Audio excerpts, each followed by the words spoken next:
Bonjour tout le monde, c'est Joseph. Alors une petite vidéo rapide de 3 minutes pour vous expliquer, pour parler des restrictions de visibilité eBay. Alors vous savez que eBay ils ont mis en place ils ont des robots puissants qui peuvent détecter si vous faites du dropshipping, de l'arbitrage. Donc ils autorisent plus l'arbitrage depuis récemment, c'est-à-dire faire du dropshipping sauvage, c'est-à-dire acheter et chez Amazon, vendre sur eBay par exemple directement, Amazon envoyer vos colis, ou si vous le faites avec Cdiscount ou avec d'autres fournisseurs, d'autres vraiment, le plus gros, le plus connu c'est Amazon, mais voilà, il faut avoir des contrats avec vos fournisseurs maintenant, vous pouvez plus officiellement acheter et vendre de manière sauvage, faire de l'arbitrage.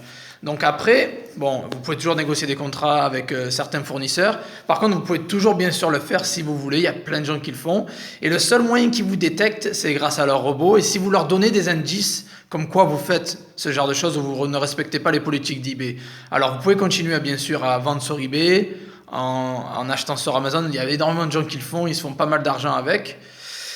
C'est possible. Par contre, il va falloir le faire plus intelligemment. C'est-à-dire, il ne faut pas donner les numéros de suivi car c'est comme ça qu'ils vont vous griller. Par exemple, les numéros de suivi Amazon, il faut jamais les mettre sur eBay ou sur PayPal parce que déjà c'est pas reconnu, ça sert à rien. Et c'est comme ça qu'ils vont vous griller en fait. Voilà, donc ils vont vous griller comme ça. C'est des preuves, c'est des preuves. Mentir sur le lieu de l'objet.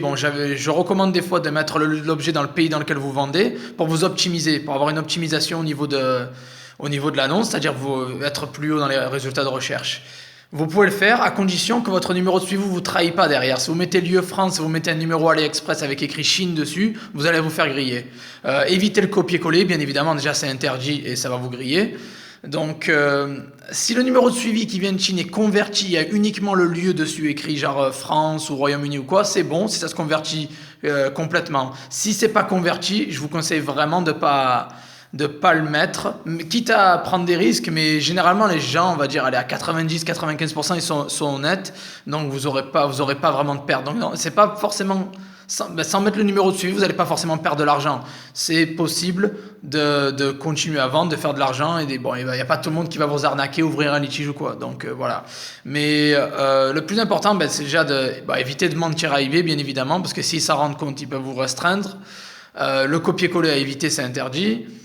Les numéros de suivi, c'est vraiment ce qui grille. Ça vous grille le numéro de suivi. C'est un truc vraiment qu'il faut faire très attention parce que c'est comme ça qui vous grille. Le lieu de l'objet, le numéro de suivi derrière.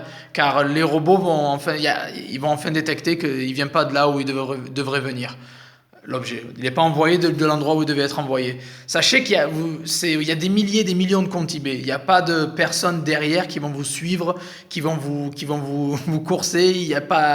Vous n'avez pas des gens qui vous observent toute la nuit. C'est des robots en fait. Voilà, ils ont des robots surpuissants qui détectent qui vous placent des cookies sur vos ordinateurs, qui détectent quand vous faites quelque chose d'anormal, c'est-à-dire vous passez de 0 à 10 000 euros en 24 heures par exemple. Ça vous pouvez le faire sur Shopify ou sur Amazon, mais vous ne pouvez pas le faire sur eBay malheureusement. Il faut y aller crescendo, progressivement. C'est pour ça que je dis qu'il faut monter son compte vendeur. Regardez, j'ai une vidéo à ce sujet. Il faut monter son compte vendeur, il faut lister régulièrement, mais voilà, au début il faut y aller mollo, 1 à 2 produits maximum par jour, puis vous commencez à augmenter progressivement. Il faut éviter de se faire détecter par ces radars en fait, par ces gros robots d'eBay en fait. Voilà, donc si vous faites les choses intelligemment, vous les faites progressivement, il n'y aura pas de problème. Après, si vous faites restreindre par des erreurs que vous avez fait par le passé, le seul moyen c'est soit vous les contactez, comment j'ai oublié le mot, bon tant pis, je l'ai en anglais, je l'ai pas en français, ça m'arrive. Vous contestez la décision d'eBay en fournissant les contrats, en fournissant les preuves comme quoi vous avez le stock ou des contrats. Sinon, il va falloir, vu que c'est un robot qui a mis la restriction, ils peuvent pas l'enlever automatiquement, c'est à peu près c'est ce qu'ils disent. Il va falloir enlever tous vos listings pendant 1 mois ou 2, le temps que le robot détecte que vous faites plus de dropshipping sauvage, de l'arbitrage, et après il vous remettra en visibilité normale. Donc voilà. Et si vous voulez pas attendre 1 à 2 mois, ce que vous pouvez faire, c'est créer un autre compte. Alors pour ça, j'en ai parlé pas mal sur le groupe. J'ai un guide aussi sur mon site si vous voulez voir. Il faut créer un compte avec pas mal d'informations nouvelles, c'est-à-dire adresse IP, adresse email, nouvel utilisateur sur votre ordi. Donc il faut vraiment créer un truc frais et nouveau.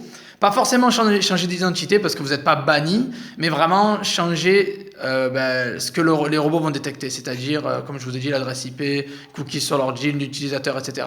Donc voilà, donc les restrictions, ça peut arriver, il faut juste donc faire attention et ne pas vous faire griller. Donc c'est-à-dire le suivi, lieu de l'objet, les copier-coller, et voilà. Donc après, bon, si vous avez des plaintes clients, essayez de garder ça en message, tranquille. Bon après, est-ce qu'ils vont aller voir jusqu'au message, espionner vos messages? Je suis pas sûr, je pense pas. Mais si eBay intervient et qu'ils voient ça, ils peuvent vous restreindre.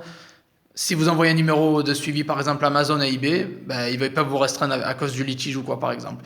Voilà, donc les restrictions, vous pouvez les esquiver, c'est vraiment possible, soit en étant malin, en passant sous les radars, soit en créant d'autres comptes et avoir de la sécurité derrière, ou soit en contestant la décision. Si vous avez des contrats, il y a des exemples de contrats sur le groupe, des factures aussi sur le groupe, allez voir sur mon groupe Facebook, c'est gratuit, vous pouvez aller voir, hein, je vais mettre le lien en description. Et fournissez ces contrats, contestez la décision, et si c'est accepté, ils peuvent vous remettre la visibilité en quelques semaines, en un mois maximum. Bon, ça prend du temps, mais ils peuvent le faire même peut-être en 24-48 heures, ça dépend si vous avez de la chance. Donc voilà, je pense que c'était tout pour aujourd'hui. C'était mes petites astuces niveau restriction de visibilité.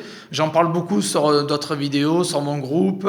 Donc voilà, donc allez faire un tour sur le groupe, rejoignez le groupe, envoyez les likes sur la vidéo, allez voir mon site, je vends pas mal de services dessus, des trucs sympas et pas trop chers non plus. Et bon bref, voilà, je continue à poster des vidéos YouTube, bon je suis de plus en plus occupé.